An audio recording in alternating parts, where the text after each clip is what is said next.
Now, one side in this campaign has been telling us that the issues of this election are the maintenance of peace and prosperity. The line has been used, we've never had it so good. I won't have to worry about putting gas in my car. I won't have to worry about paying my mortgage. You know, if I help him, he's going to help me. But I have an uncomfortable feeling that this prosperity isn't something on which we can base our hopes for the future. The key point I'm making right now is that the economy is moving in a positive direction. And yet our government continues to spend $17 million a day more than the government takes in. You're telling me we got to go spend money to keep from going bankrupt? The answer is yes, I'm telling you.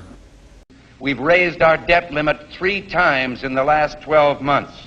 And now our national debt is 1.5 times bigger than all the combined debts of all the nations of the world. We're going to raise the debt limit. We always have. We will do it again. We have $15 billion in gold in our treasury.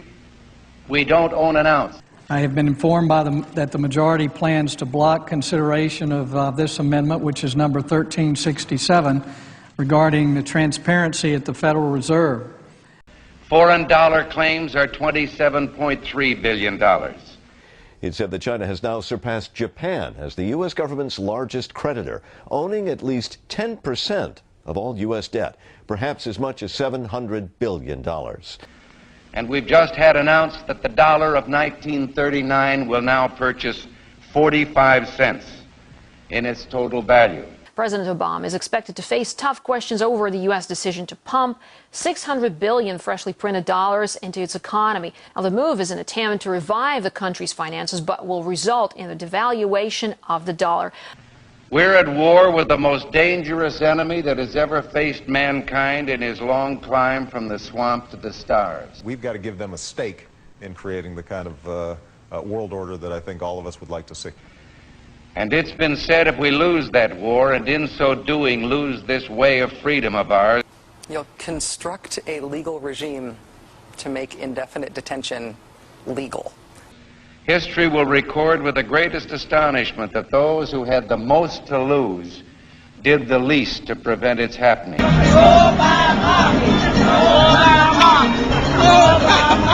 They're starting a riot here. Well, I think it's time we ask ourselves if we still know the freedoms that were intended for us by the Founding Fathers. For some trips, it'll be faster than flying, without the pat-down. Anna was picked to go through. Pretty much everybody except the baby was picked to go through the scanner. If we lose freedom here, there's no place to escape to. This is the last stand on earth. Damn America, that's in the Bible. Whether we believe in our capacity for self-government or whether we abandon the American Revolution and confess that a little intellectual elite in a far distant capital can plan our lives for us better than we can plan them ourselves.